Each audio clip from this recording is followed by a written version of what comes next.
प्यारे बच्चों, class 10th math के लिए ये हमारा दूसरा लेक्चर है। पहले लेक्चर में हमने बेसिक पॉइंट्स पढ़े थे,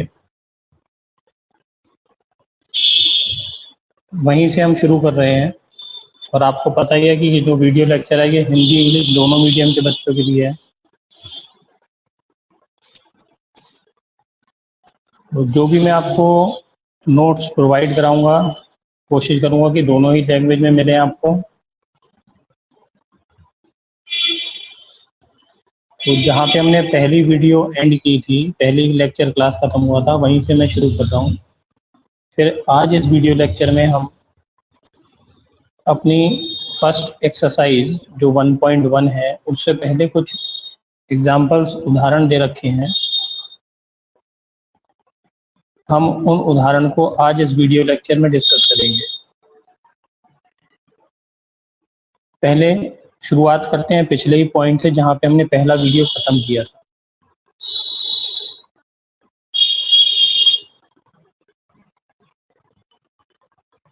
अगर किसी बच्चे ने पहला वीडियो नहीं देखा है तो वो टीचमेंट पे देख सकता है, और या फिर वो यूट्यूब पे भी जाके देख सकता है। TR.हरप्रीत सिंह के नाम से यूट्यूब पे आपको चैनल दिख जाएगा। उस पर आपकी वीडियो डे बाय डे जो वीडियो बन रही है वो उस पर अपलोड की जा रही है।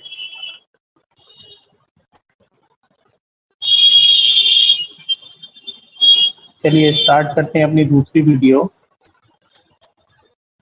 तो पहली वीडियो में हम पढ़ चुके थे यूक्लिड डिवीजन लीमा, यानी कि यूक्लिड विभाजन परिमेय, जिसमें हमने ये सीखा था कि अगर हम किसी दो संख्याओं को भाग करें, एक बड़ी संख्या को छोटी संख्या से भाग करें, तो भाग करने के बाद हमें भागफल यानी कि क्वोशिएंट Q मिलता है, और रिमाइंडर में R यानी कि शेषफल R मिलता है, जिसको हम A बराबर BQ प्लस R के रूप में लिख सकते हैं, जहां R 0 के बराबर होगा या बड़ा होगा, लेकिन वो B यानी कि जिससे हम भाग कर रहे हैं उससे हमेशा छोटा होगा। ये दो बातें हमें याद रखनी है। एक तो ये वही फॉर्मूला है जो हमने डिवाइड को प्रूव करने के लिए यूज करते थे, और दूसरा ये स्टेटमेंट हमें याद रखना है कि R 0 के बराबर होगा या उससे बड़ा होगा, लेकिन B से जिससे हम भाग कर रहे हैं उससे हमेशा ही छोटा मिलेगा। ये फॉर्मूला वही है जो आपको अभी मैं बता रहा था। तो सामने लिखा हुआ है dividend equal divisor into quotient plus remainder, English medium के लिए। हिंदी मीडियम का अगर कोई बच्चा है तो भाज्य बराबर भाजक गुणा भागफल प्लस शेषफल। तो वहाँ पे पीछे स्टेटमेंट लिखा था A बराबर B गुणा Q प्लस R, वही नीचे लिख के दिखा रखा। फिर हमने एल्गोरिथम पढ़ा था, पिछली वीडियो की बात कर रहे हैं। एल्गोरिथम आप जानते हैं, एल्गोरिथम में हम किन्हीं दो संख्याओं का HCF ज्ञात करते हैं। हमें जब किसी दो संख्याओं का HCF फाइंड करना होगा, तब हम फर्स्ट चैप्टर में यूक्लिड डिवीजन एल्गोरिथम का यूज करेंगे। ये इस फोटो में आपका पहला क्वेश्चन दे रखा है। ये फोटो हिंदी और इंग्लिश दोनों लैंग्वेज में क्वेश्चन दे रखा है। आप अपनी NCERT बुक में भी चेक कर सकते हैं। अगर आप इंग्लिश मीडियम के स्टूडेंट हैं तो इंग्लिश में आपका क्वेश्चन दे रखा होगा, हिंदी मीडियम के स्टूडेंट हैं तो आप हिंदी में ये क्वेश्चन एक पहला दे रखा होगा, जहाँ पे ये दे रखा है कि 4052 और 12576 का HCF यूक्लिड विभाजन एल्गोरिथम का प्रयोग करके ज्ञात कीजिए। यानी कि सिंपल अगर क्वेश्चन इंग्लिश में बोल दूं तो use Euclid theorem to find the HCF of 4052 and 12576। Solution वहाँ आपको पूरा मिल जाएगा, क्योंकि एग्जाम्पल है, मैंने आपको पहले ही बताया। आज हम केवल एग्जाम्पल पढ़ रहे हैं, तो एग्जाम्पल में आपको पूरा सॉल्यूशन दे रखा है, मगर मैं अगले पेज में जब आऊँगा तो वहाँ पे मैंने इसको सॉल्व करके दिखा रखा है। एल्गोरिथम हम जानते हैं कि एल्गोरिथम क्या है, सीरीज है, इसमें हम step by step HCF find करते हैं। तो यहाँ दे रखा है मैंने अगले पेज पे करके दिखा रखा है, आप उससे भी आसानी से समझ सकते हैं।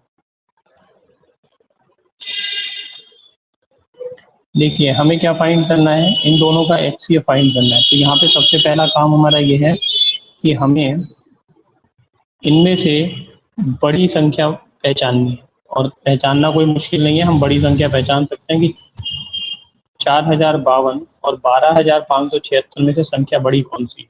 तो हमें साफ पता लग रहा है कि 12576 संख्या बड़ी है और 4052 संख्या छोटी है। तो बड़ी संख्या को छोटी संख्या से भाग करेंगे, भाग करना शुरू करते हैं। पहला स्टेप आया तो हमने जब भाग किया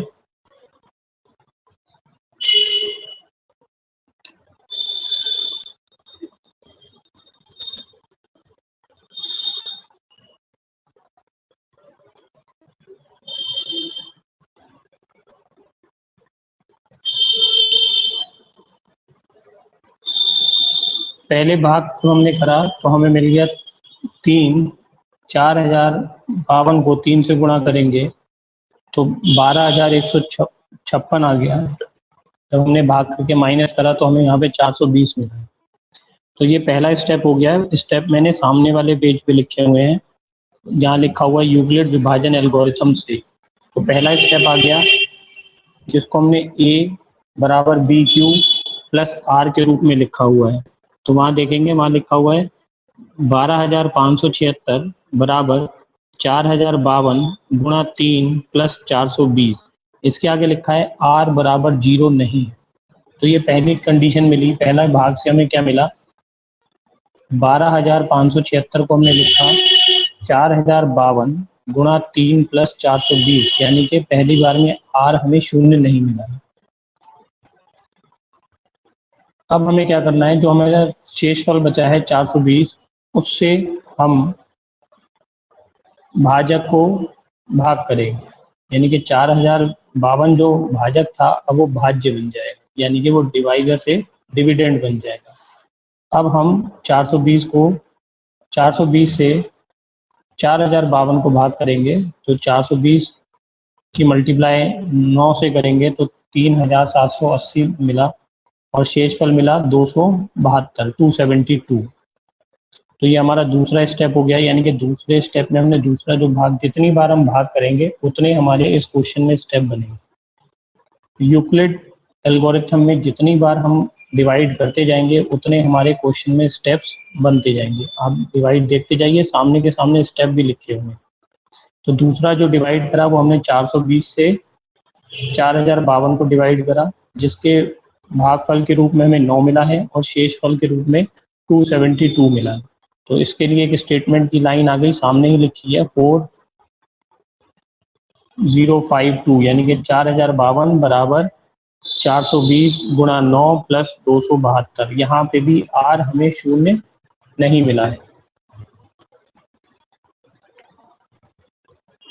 फिर अगला भाग करेंगे, फिर इसी प्रकार से ये क्रम इसी प्रकार से चलता जाएगा।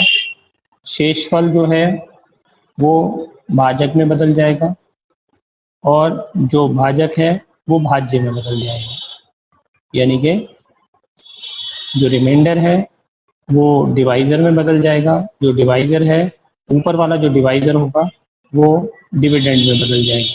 और ये क्रम, ये सीरीज तब तक चलती रहेगी जब तक कि हमें रिमाइंडर लास्ट में 0 नहीं मिलता है। आप भी इस डिवाइड को देखेंगे तो लास्ट में यहाँ पे रिमाइंडर 0 दे रखा है।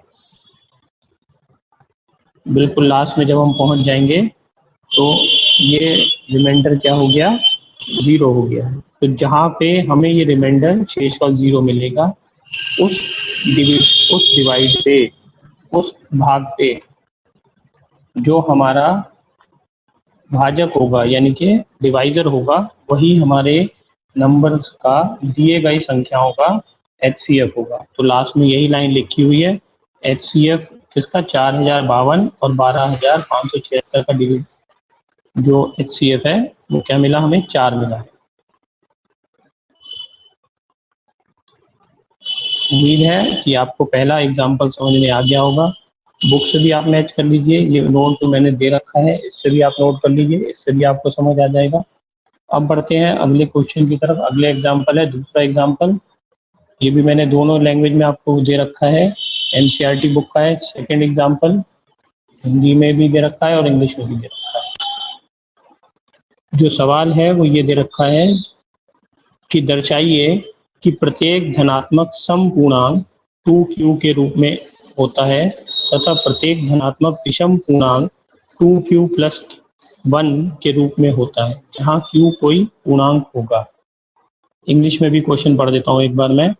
Show that every positive even integer is of the form 2q and that every positive odd integer is of the form 2q plus 1 where q is some integer। Integer पूर्णांक हम जानते हैं, तो यहाँ पे हल करने के लिए हमने क्या करा, हम दो संख्याओं को अपने आप मान लेते हैं। इस सवाल को हल करने के लिए,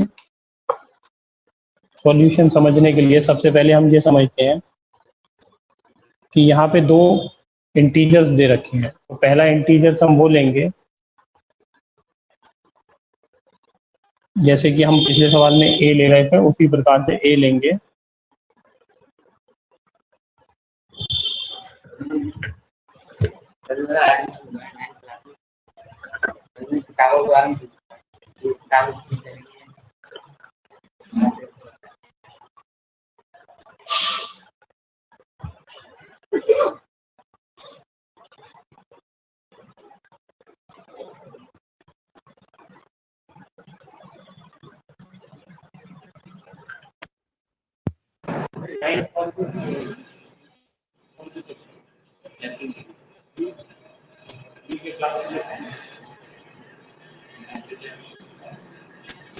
सबसे सामने का दिखना है, नीचे जाओ, नीचे का सामने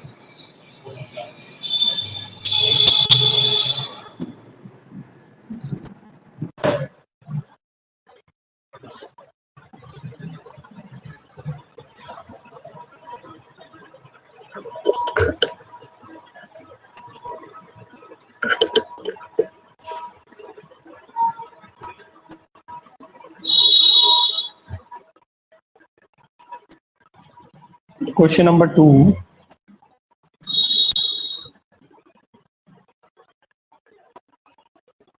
हेलो। तो जब हम क्वेश्चन नंबर 2 देखते हैं तो इसके हल के लिए हम मान लेते हैं कि एक हमारे पास कोई ए नंबर है, जैसे हम यूक्लिड लीमा में हमने सपोज किया था ए और बी, ऐसे ही यहाँ पे हम ए तो मान लेते हैं कोई पूर्णांक है हमारे पास, और बी हम वो नंबर मानेंगे जो इसके साथ सब्स्टिट्यूट लिखा है। जैसे जो इसके साथ लिखा हुआ नंबर है वो लिखा है 2। तो हमने ए तो मान लिया कोई इंटीजर,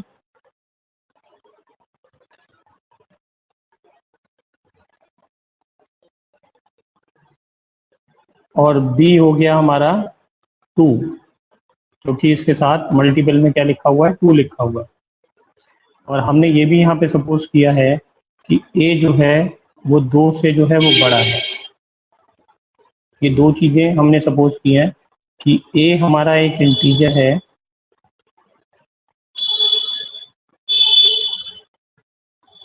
ए हमारा कोई इंटीजर है, बी जो है वो 2 है क्योंकि उसके साथ मल्टीपल में लिखा है, और दूसरी कंडीशन ये है कि जो ए है यानी कि पहला नंबर है इंटीजर है वो 2 से क्या है, बड़ा है, क्योंकि हम 2 से ही इस ए को डिवाइड करेंगे। तो मैंने इसको सॉल्व कर रखा है इजी लैंग्वेज में, आगे देखते हैं। तो पहली चीज जो दे रखी है कि हमने सपोज करा है कि ए कोई धनात्मक पूर्णांक यानी कि इंटीजर है, पॉजिटिव नंबर है, बी जो है वो 2 है, ब्रैकेट में लिखा भी हुआ है, माना गया है या क्या सपोज किया जा रहा है। अगली लाइन में लिखा हुआ है कि ए जो है वो 2 से बड़ा है। अब हम ए को 2 से क्या कर रहे हैं, डिवाइड कर रहे हैं। तो डिवाइड करने पे हमें जब कोई ए एक क्या है, अल्फाबेट है, कोई नंबर नहीं है हमारे पास, तो इसका जो आंसर आएगा वो भी हमें भी पता नहीं है कि क्या आंसर आएगा। तो हमने इसको क्या सपोज कर लिया कि क्वेश्चन हम क्यू से लिखते हैं तो हमने वहाँ पे क्यू लिख दिया, रिमाइंडर को आर से लिखते हैं तो लास्ट में आर लिख दिया। अब हमें एक कंडीशन हमने यूक्लिड लीमा में पढ़ी थी कि आर जो है वो या तो 0 के बराबर होगा या 0 से बड़ा होगा, और कभी भी जिससे हम डिवाइड कर रहे हैं उससे बड़ा नहीं हो सकता, उससे छोटा ही रहेगा। तो आर जो है वो 2 से छोटा होगा।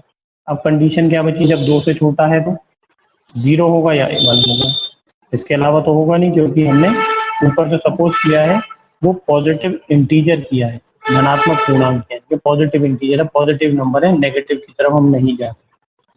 तो यहाँ पे हमारे पास रिमाइंडर क्या रह जाता है इस कंडीशन में, 0 और 1।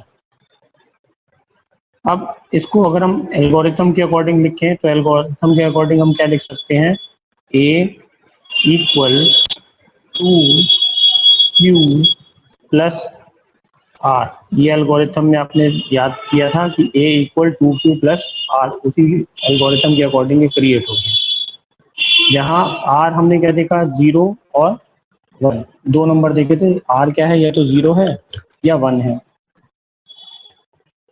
तो r जब दो r हैं तो दोनों को एक एक बार हम प्लेस कर देते हैं। अगर हम r की जगह पे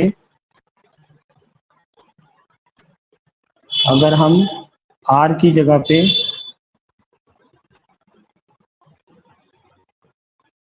0 या 1 रखते हैं तो हमें क्या मिलेगा। देखिए, जब हम 0 रखेंगे तो हमें मिलेगा a बराबर 2q, और जब 1 रख देंगे तो मिलेगा a बराबर 2q प्लस 1। जब 2q मिला है तो देखिए उसके आगे लिखा है सम धनात्मक पूर्णांक, यानी कि इवन पॉजिटिव इंटीजर। ये कैसा नंबर है, इवन है, क्योंकि इसके मल्टीपल में क्या है, 2 है।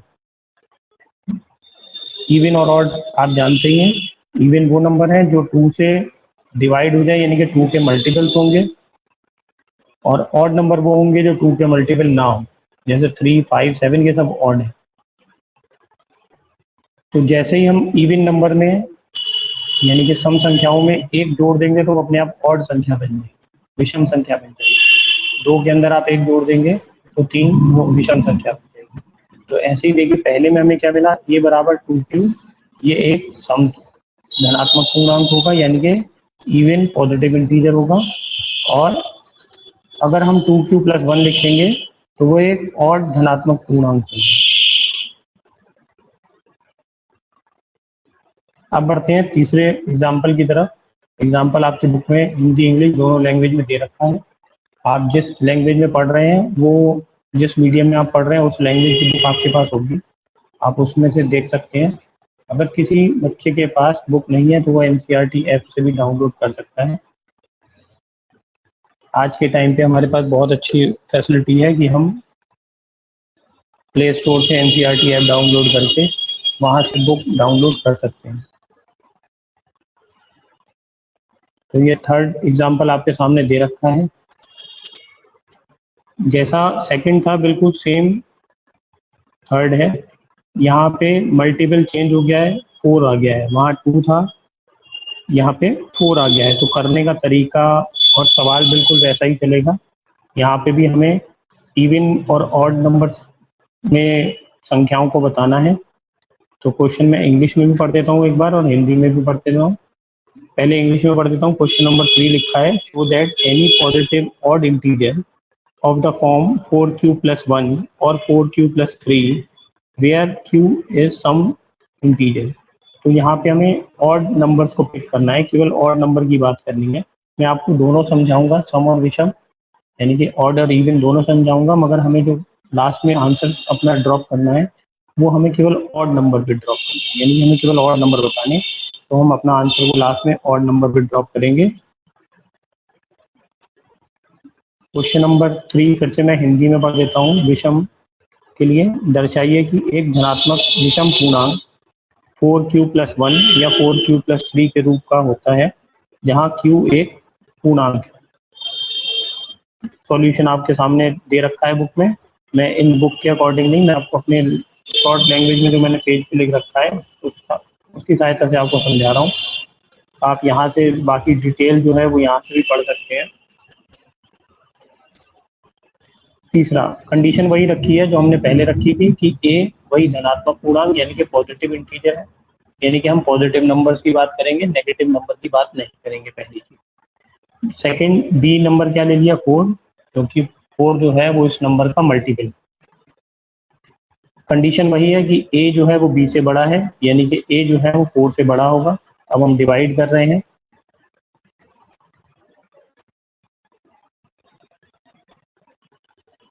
जब हम डिवाइड कर रहे हैं तो 4 से डिवाइड करा ए को तो हमें क्यू मिला और रिमाइंडर में आर मिला।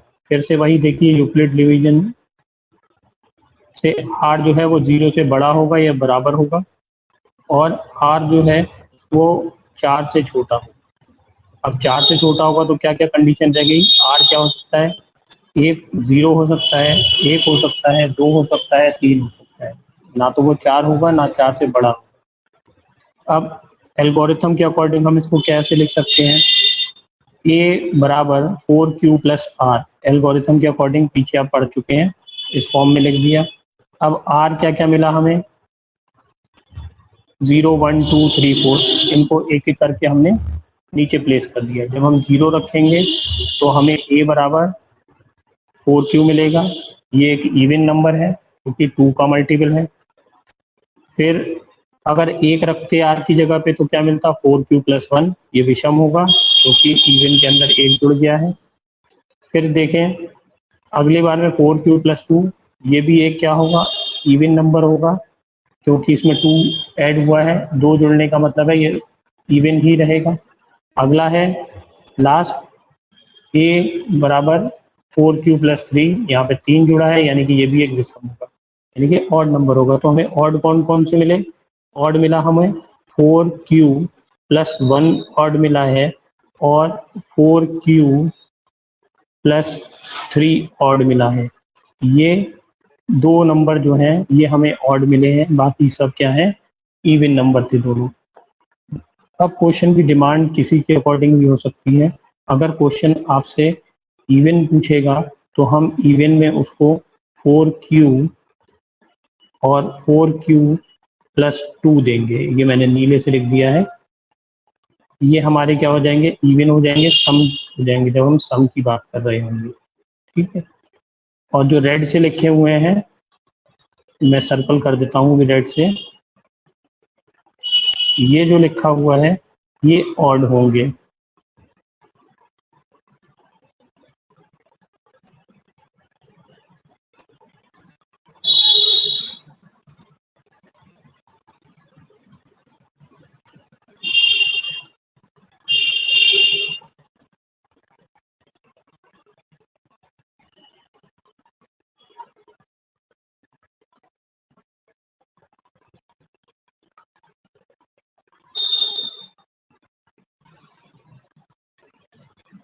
तो क्वेश्चन की जैसी डिमांड होगी हम वैसे अपने आंसर को ड्रॉप करेंगे, छोड़ेंगे। जैसे कि अगर इवन पूछेगा तो हमारे पास 4q प्लस 2 जो ब्लू बॉक्स में दिखाई दे रहे हैं, ब्लू सर्कल में दिखाई दे रहे हैं। अगर ऑड पूछेगा तो रेड सर्कल में दिखाई दे रहे हैं आपके सामने स्क्रीन पे, 4q plus 1, 4q plus 3।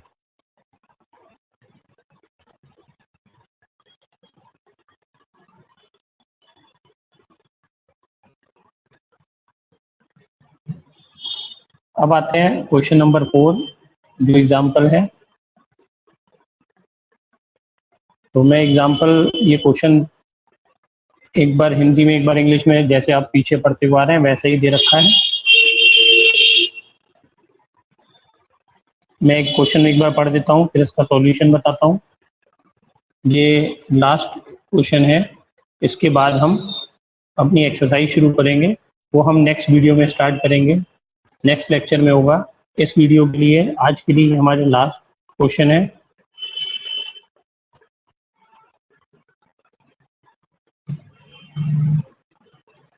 Question number 4, example 4, एक मिठाई विक्रेता के पास 420 काजू की बर्फियां और 130 बादाम की बर्फियां हैं। वह इनकी ऐसी ढेरियां बनाना चाहता है कि प्रत्येक ढेरी में बर्फियों की संख्या समान रहे तथा यह ढेरियां बर्फी की परत में न्यूनतम स्थान घेरे। इस प्रकार के लिए प्रत्येक ढेरी में कितनी बर्फियां रखी जा सकती हैं? ये पुराना क्वेश्चन है कि सिंपल हमें ये पता लग रहा है कि हमें HCF फाइंड करना है कि हमारे पास ट्रे दे रखी है।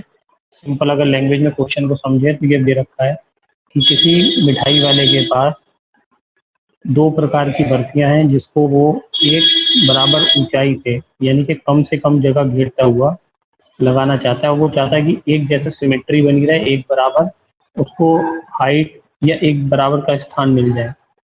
तो यानी कि हमें एक बराबर काउंटिंग रखने के लिए दोनों ही नंबरों का HCF फाइंड करना है। सिंपल सी लैंग्वेज में ये समझा रखा है। आप जब क्वेश्चन को पढ़ेंगे तो आपको क्लियर हो जाएगा। स्टार्टिंग में जो मैंने आपको बोल के बताया वही वहाँ पे सॉल्यूशन में लिखा हुआ है। तो सिंपल अब हम स्टार्ट करते हैं क्योंकि हमारे चैप्टर हम पढ़ रहे हैं पहला प्लस रियल नंबर। तो इसमें यूक्लिड डिवीजन एल्गोरिथम चल रहा है। तो हम उसी के अकॉर्डिंग स्टेप बाय स्टेप जैसे हमने HCF फाइंड करा था वैसे ही हम HCF फाइंड कर रहे हैं।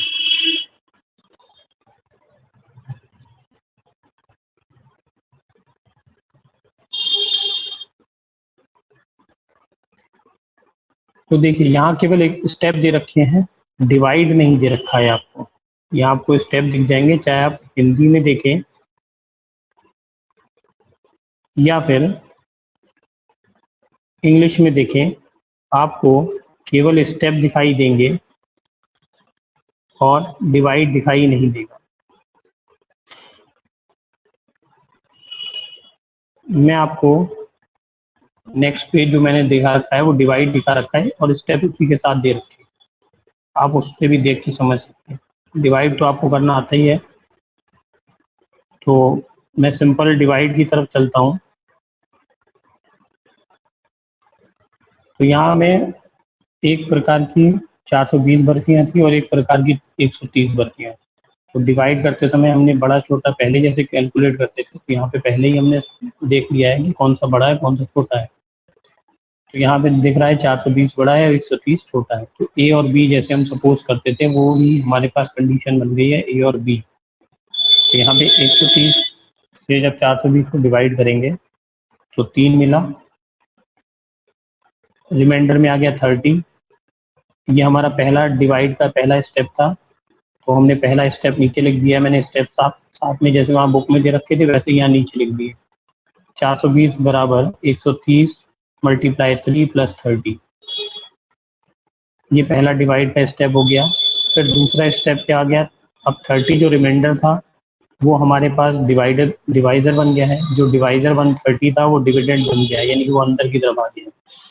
अब 30 से जब 130 को डिवाइड करेंगे तो 30 की 4 से मल्टीप्लाई करेंगे तो 120 आएगा, रिमाइंडर बचा 10। अब 10 से 30 को डिवाइड करेंगे तो 10 3 30, यानी कि रिमाइंडर हो गया लास्ट में 0। यानी कि हमने 3 बार यहाँ पे डिवाइड किया है तो स्टेप्स में 3 स्टेप्स बनेंगे जो आपको दिखाई दे रहे हैं। लास्ट में देखिए कि हमें ये लास्ट में 0 मिला है रिमाइंडर। पहले ही बता दिया कि जहाँ पे हमें रिमाइंडर 0 मिलेगा वहीं पे हमारा ये यूक्लिड डिवीजन एल्गोरिथम एंड होगा। जब तक हमें रिमाइंडर 0 नहीं मिलेगा ये प्रोसेस, ये सीरीज कंटिन्यू रहेगी डिवीजन की और चलती रहेगी। तो लास्ट में जहाँ हमें रिमाइंडर 0 मिला उसका डिवाइजर चेक करते हैं, क्या था 10। तो यही हमारा आंसर है। लास्ट में यही लिखा हुआ है कि HCF 420 का और 130 का कितना आ गया, 10 आ गया।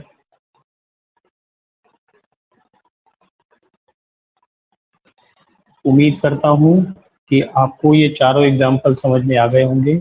अब जब हम नेक्स्ट वीडियो लेक्चर में जुड़ेंगे तब हम इसकी फर्स्ट एक्सरसाइज 1.1 करेंगे।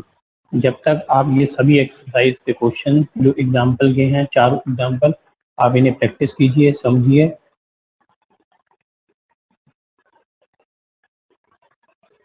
और दोबारा बता दूं, ये वीडियो लेक्चर 30 मिनट पे तो चल ही रहा है ऑनलाइन।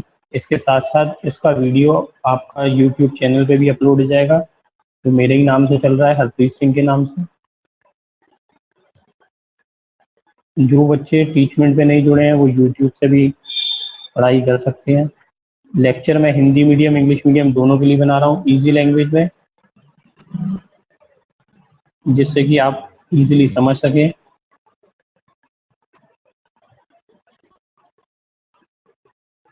और नोट्स आपको हैंड रिटन मिल ही रहे हैं, आप उनको अपने रजिस्टर में कहीं नोट करें।